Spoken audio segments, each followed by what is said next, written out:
Well, each year, young Africans from around the continent apply to come to the United States to learn about U.S. federalism and how civic organizations work. Joining us now with more on this is Africa 54's Laurel Bowman. Laurel. Well, thank you, Vincent. The Young African Leaders Initiative was launched by U.S. President Barack Obama in 2010, and each year the continent's rising leaders are invited to spend several weeks in the United States. They tour the country and learn about the American political process from the grassroots level up.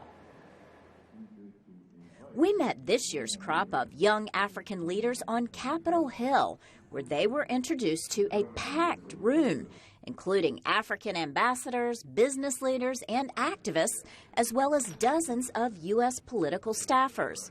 Manasseh Fatansoun of Togo says that the lessons he learned here are sometimes very simple, like showing up on time. The ladies and the gentlemen who are working with us, when they tell you that you need to be here at 7 a.m., it is 7 a.m.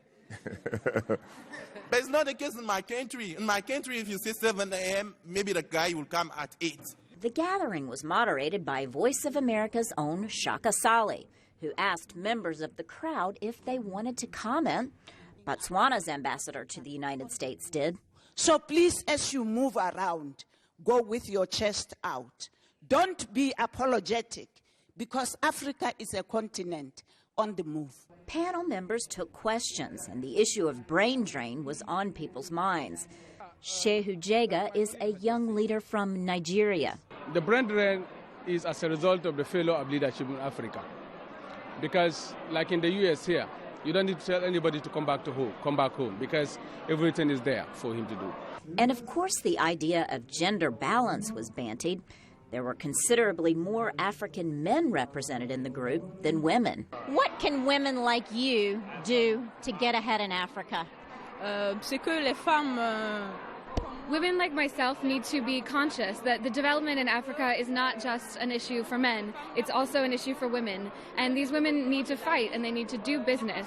If they don't have the opportunity to work in an office, in a company, they need to create their own. And they can go to places like Europe and the United States and buy merchandise and start doing business in order to develop Africa. One of the topics that the young African leaders explored while in Washington was the role of the African diaspora in Africa's development. Semhar Araia joins us now to talk about that. She heads the African Women Diaspora Group, DAWN, here in Washington. Thanks so much for joining us. Thank you for having me. So first off, you had the opportunity to meet with some of these young African leaders. What can a group like yours actually do for them? Well, when we've met with leaders in the past and even in this delegation, meeting with diaspora groups has actually validated their desires to become leaders in their own countries by seeing their counterparts abroad, by seeing what their sisters are doing in the continent with regard to African affairs. It actually motivates them and lets them know that they're a part of a larger network. We've been able to provide mentorship and training to our own members, but also been able to provide a sort of example and lessons to learn for our sisters on the continent. And you think that can help drive development on the continent? Yeah, and in our network, we represent an organization with 300 members, all African affairs professionals, women of the diaspora, who work on Africa, and many of whom are transnational. So they spend quite a bit of time doing development-related affairs, other African affairs on the continent. And so by DAWN as an example of what African diaspora contributions look like, we're able to also show communities on the ground that there are many professionals around the world who look like them, who understand where they come from, who can relate, and who can actually serve as conduits between the needs on the ground and decisions being made around the world. Okay. You're focused on youth. Talk about how young and why. Yeah, our organization focuses on the next generation of leaders. So for us, the average age is between 25 to 35. But we know on the continent that by 2050, the population is set to double from 1 billion to 2 billion. And we also know that 15 to 29-year-olds constitute about half of the population in many sub-Saharan African countries, and they will continue to make up that segment for the next 3 to 5 decades. So the continent is facing a massive youth bulge in the next 2 to 3 decades that we have to be prepared for. And as these populations grow, as economies grow, they're going to need to provide opportunities and leadership opportunities for these young people. People want jobs, people want opportunities, they want to know what's ahead. And for us in the diaspora, we're keenly aware of what happens when you don't have the opportunities. You need to go elsewhere. We want to encourage leaders on the ground to invest in their communities, to be a part of something bigger, and to know that they can contribute to Africa's development from where they are. But even if they are in the diaspora, there are ways to do it in African affairs. Okay. Another quick question. We've looked traditionally to Africa for mineral resources. What do you think the future of Africa is? What do you think it will offer the world? Africa's greatest resource is its people. And alone on population figures, we know we're going to rise, continue to rise. But beyond extractives, beyond resources and economics, it's also about harnessing the social and human capital of its people.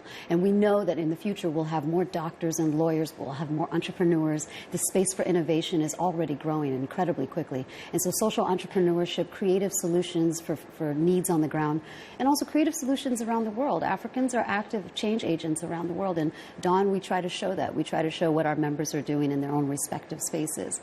And the hope is that we can actually inspire the next generation. Great. Okay, well, thank you so much for joining us today. Semhar is the head of Dawn, an African women diaspora group here in Washington. Vincent, back to you. Well, thank you very much. And that's it for today, right here on Africa 54. Thanks for watching. Have a good night.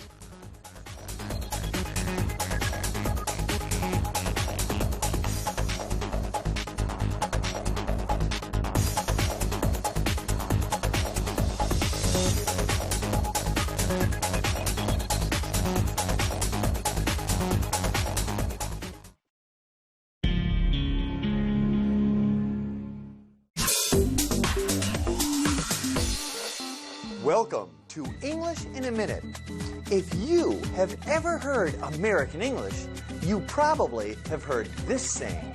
Hey man, just go with the flow. This is a fun expression that can be used in many ways. Let's listen to this idiom in an actual conversation. Should we stop and grab something to eat before we get to the movie theater, or do you just want to grab something at the movies? What do you think? I like to go with the flow. Whatever you decide is cool with me. This phrase makes you think of watching water. When you go with the flow, you swim in the direction that the water's moving. It's easy. In the same way, a person who goes with the flow easily fits into a given situation. Plus, it rhymes. Go, flow. Sounds nice. And that's English in a Minute.